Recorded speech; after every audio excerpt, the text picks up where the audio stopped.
Guys কালকে তো গেছিলাম হাসনাবাদ। তো যাই হোক, সেখানে তো কালকে দিন চলে গেছে, সেখান থেকে ফিরতে পারিনি। তো আজকে সকালবেলা 6টার সময় ওখান থেকে বেরিয়েছি এবং বেলা 10টার সময় কলকাতায় চলে এসেছি। তো গাইস যাই হোক, দুপুরবেলা হোটেলে ভাত ফাত খেয়ে নিয়েছি। দিন কেটে গেছে, রাতের খাবার। তাই রাতে কি খাবো ভাবছিলাম, ভাবতে ভাবতে গাইস খাবার তো নিয়ে চলে এসেছি। এ দেখুন গাইস, তড়কা আর এই হচ্ছে রুটি। তড়কা রুটি নিয়ে এসেছি এবং তার সঙ্গে দুটো কাঁচা লঙ্কা আছে। এই দেখুন, দুটো কাঁচা লঙ্কা এবং পেঁয়াজ, আধখানা পেঁয়াজ আছে। তো খাবো। এর সঙ্গে 1 লিটারের একটা জলের বোতল আছে, সেটাকেও খেতে হবে খাওয়া দাওয়ার পরে। খাওয়া দাওয়ার পরে সেই জলটুকু খেতে হবে। তো গাইস যাই হোক, খাওয়া শুরু করছি এবার। যাদের যাদের খাওয়া হয়ে গেছে তাদেরকেও বলবো চলে আসো আমার সঙ্গে খাও। তড়কা আর রুটি নিয়ে এসেছি এবং যারা এখনও খাওনি তাদেরকেও বলবো চলে আসো আমার সাথে, দুজনে মিলে বসে একসঙ্গে তড়কা রুটি খাই। মনে মনে যদি হয় এক মিল, তাহলে দেখা যায় আকাশে উঠছে কত চিল। আর এই রুটি আর তড়কা গিল। তাই গেলা শুরু করছি গাইস।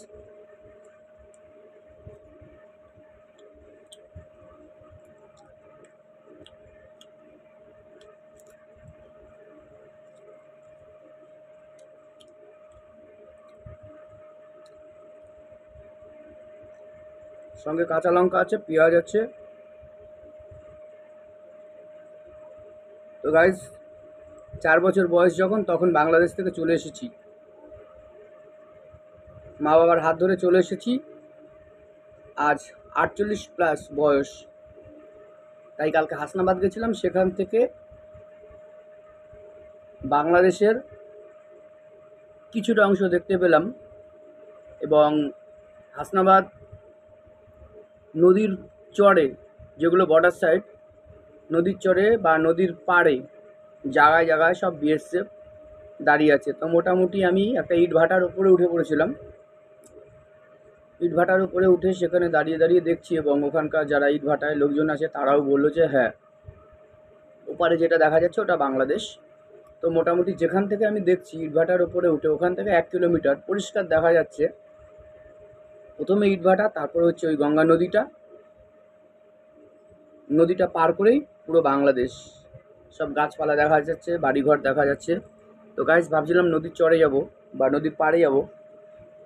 তো যারা ওখানে ইটভাটায় কাজ করে তারা বারণ করলো, দাদা ওখানে যেও না, গেলে বাই চান্স যদি ধরে সে কিন্তু নানান কৈফিয়ত হবে, তারপর তোমার কাছে প্রমাণপত্র আছে কি না সে আমাদের জানা নেই। তো আমি বললাম যে না না, প্রমাণপত্র নেই। তো বলছে দাদা ওখানটায় যেও না, কেন ধরে ফেললে তুমি আর কৈফিয়ত দিতে পারবে না, তখন একটু অন্যরকম হবে। তো যাই গাইস, কথা তো শুধু বললে হবে না, দুটো খেতে হবে, খাই, আবার ঘুমাতে হবে।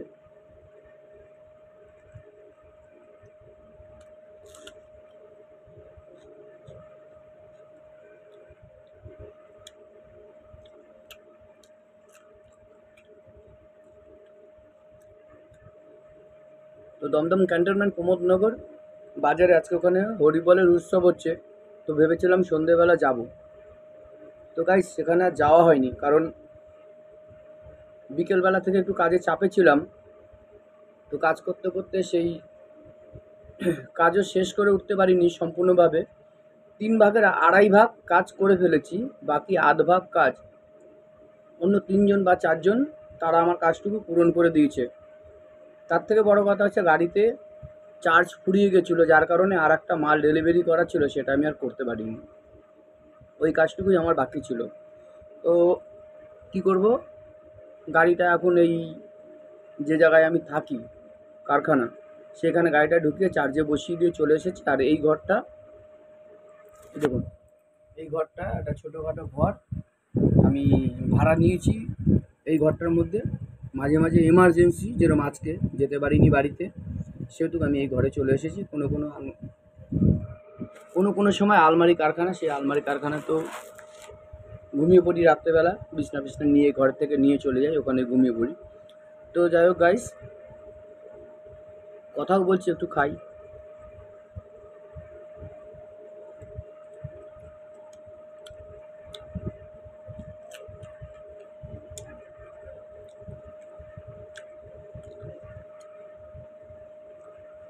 খাবার নিয়ে এসেছি তড়কা আর রুটি। তো গাইস, তড়কাটা ভালোই লাগছে বা ভালোই বানিয়েছে। আমাদেরই এই পাশে একজন থাকে ধ্রুবদা, ওনার বউ রান্না করে। তো ওনার থেকেই 7-8খানা রুটি এনেছি, আর এই 30 টাকার তড়কা, কাঁচা লঙ্কা, পেঁয়াজ।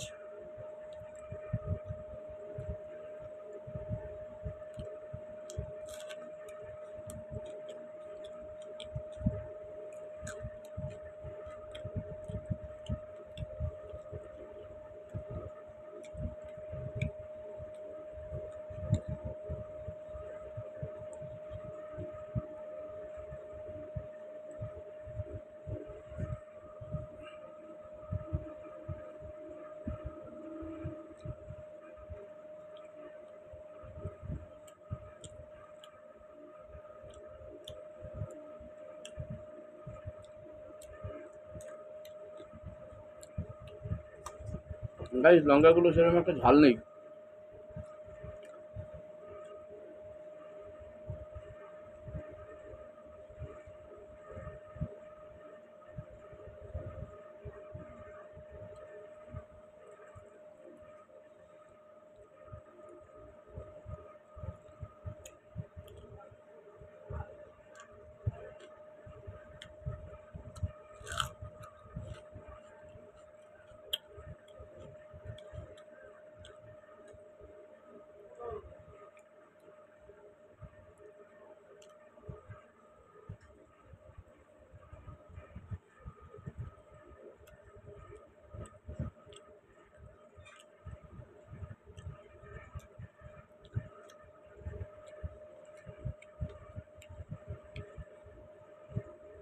গাইস, আজকে এক দিদিভাই কি কমেন্ট করেছে জানেন? বলছে, মাথায় এরকম ঝাঁকড়া ঝাঁকড়া চুল রেখেছো, গলায় এত মালা পরেছো, মাদুলি পরেছো, ভালো লাগছে না। তো একটা সিম্পল ফটো পোস্ট করেছিলাম, সেই ফটোটা দেখে ওনার খুব পছন্দ হয়েছে, তাই এগুলো ওনার পছন্দ না। তাই উনি কমেন্টে আমাকে বলছে, বা এরকম ঝাঁকড়া ঝাঁকড়া এত বড় বড় চুল রেখেছো, গলায় মাদুলি আছে চেনের সঙ্গে, আবার গলায় এতগুলো মালা। তো কি আর বলবো, আমার মনে হয় আমাকে নিয়ে বেঁধেছে ওই বৌদির জ্বালা। কারণ কি জানেন? এই যে গলায় গলায় এতগুলো মালা, তাই ওনার বেঁধেছে আমায় নিয়ে জ্বালা।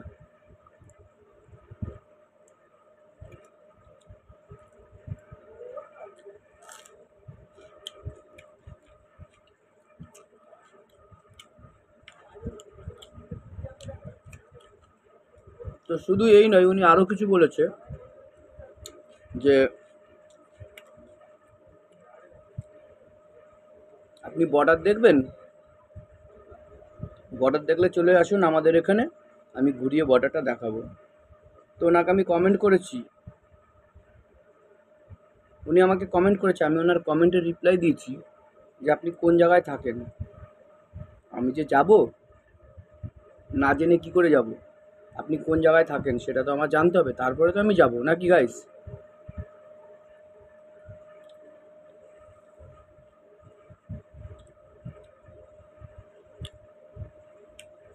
তো ওনাকে কমেন্ট করেছি, জানি না উনি কমেন্টে রিপ্লাই দিয়েছে কি না, আমি এখনও দেখিনি। এই খাওয়া দাওয়া করবো, করে তারপর দেখব। যদি কমেন্টে রিপ্লাই দিয়ে থাকে তাহলে চেষ্টা করব যাওয়ার। কেন, 4 বছর বয়স, তখন বাংলাদেশ থেকে চলে এসেছি, আর এখন এই 48+, এই বয়স, আর শুধু ওই বাংলাদেশের দৃশ্যটা দেখলাম, যে এপার থেকে ওপার বাংলাদেশ, ওটাই দেখা যাচ্ছে।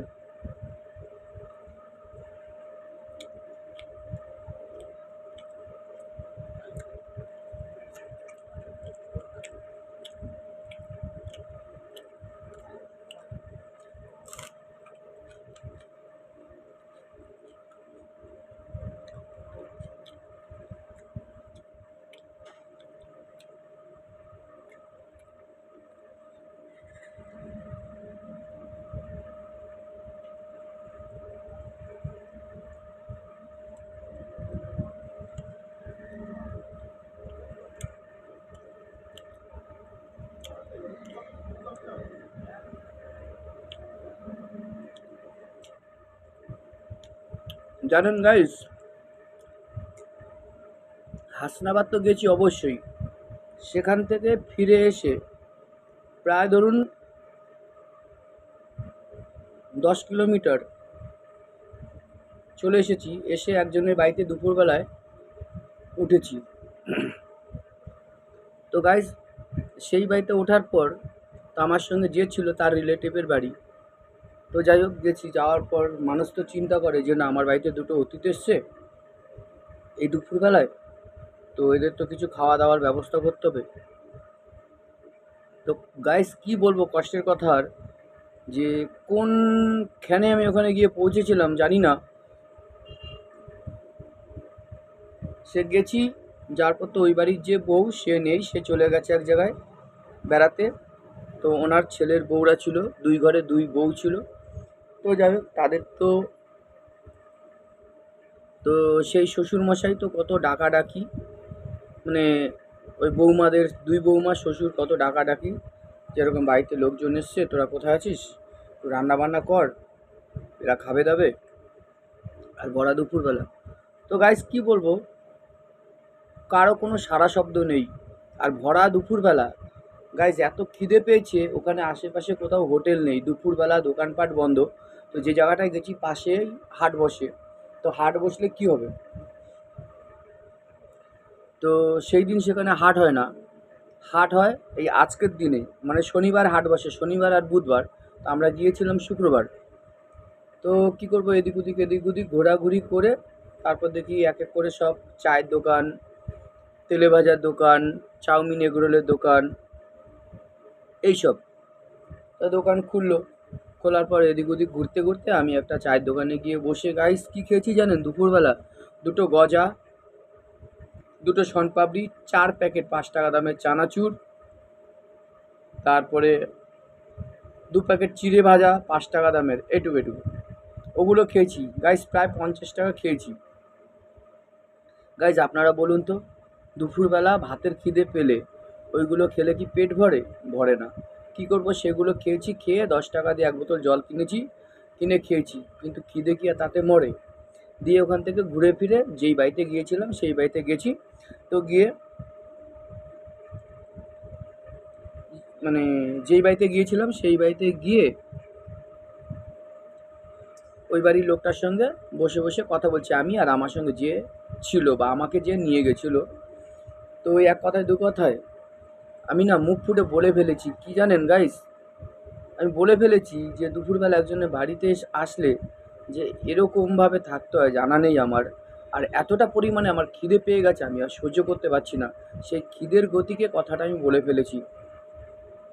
তখন কি করেছে, ওনার বড় ছেলে পাশের ঘরে, ও কামারের কাজ করে, বাবাও কামারের কাজ করে, বড় ছেলেও কামারের কাজ করে, ছোট ছেলে ইটভাটায় কাজ করে, ওখানে পাশে ইটভাটা আছে, ইটভাটায় কাজ করে।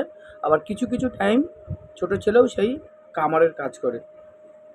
তো সেই বড় ছেলেটা আমার কথা শুনতে পেয়ে ওর বউকে ডাকলো, ডাকার পর বলছে দাদাকে এই মেশোকে ঘরে নিয়ে গিয়ে ভাত খেতে দাও। দিয়ে টিয়ে এবার সেই বড় ছেলের বউ আমায় বলছে, মেশো চলেন ঘরে চলেন, যা আছে খাবেন। তা আমি কি করব, এদিক ওদিক মানে ভাবতে ভাবতে তারপর বললাম যে ঠিক আছে এখন খাবো না, এখন তো সন্ধে লেগে গেছে, এখন আর খাবো না, পরে খাবো। তো দিয়ে টিয়ে বেশ পরে খাবো, এই পরে খাবো করতে করতে এদিক ওদিক ঘোরাঘুরি, এদিক ওদিক ঘোরাঘুরি করতে করতে তো সেই বাড়ির ছোটো ছেলেটা বলছে, মেশো রান্না বান্না হয়ে গেছে, খেয়ে নিও আমাদের ঘরে। আর বড় ছেলের বউ, বড় ছেলে বা তার নাতিপুতি সব খেয়ে দিয়ে দরজা ফরজা আটকে ছিটকানি দিয়ে ঘুমিয়ে পড়েছে। তারপরে কী করবো, সেই ছোটো জনের ঘরে রাত্রেবেলা ডিমের ঝোল করেছে, ভাত করেছে, খেয়ে দিয়ে তারপর ঘুমিয়েছি। ঘুমিয়ে টুমিয়ে উঠে সকালবেলা 6টার সময়, 5টার সময় ঘুমের থেকে উঠে হাত মুখ দিয়ে 6টার সময় ড্রেস ফ্রেস পরে ওই পথে রওনা দিয়েছি। খাওয়া দাওয়ার আর কোনো কিছু বালাই নেই। তারপর ওখান থেকে 6টায় ভ্যান ছেড়েছি, বেলা 10টার সময় চলে এসেছি সোজা কলকাতা। বুঝেছেন গাইস, এই হচ্ছে মানুষ। তো যাই হোক গাইস, অনেক কথা হয়ে গেল, খেতেও তো হবে, খাই।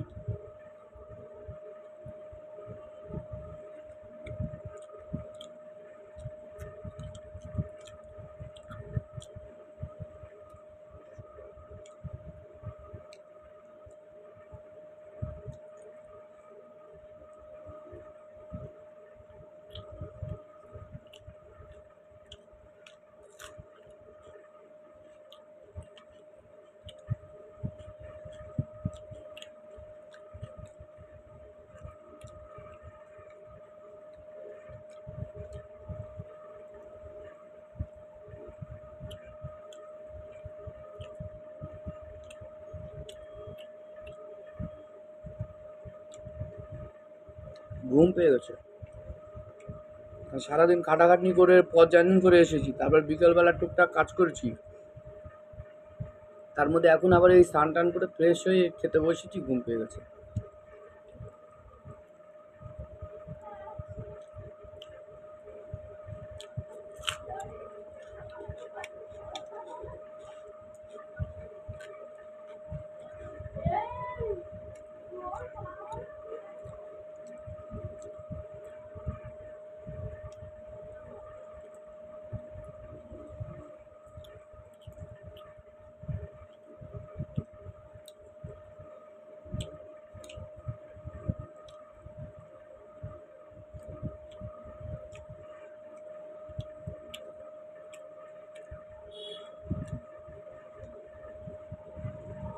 গাইস, চুলগুলোর পেছনে খুব যত্ন করি, চুলগুলোর পেছনে খুব যত্ন করি জানেন। চুলগুলোকে কাটা যাবে না, অনেক কষ্ট করে এত বড় করেছি।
গাইস, খাওয়া হয়ে গেছে,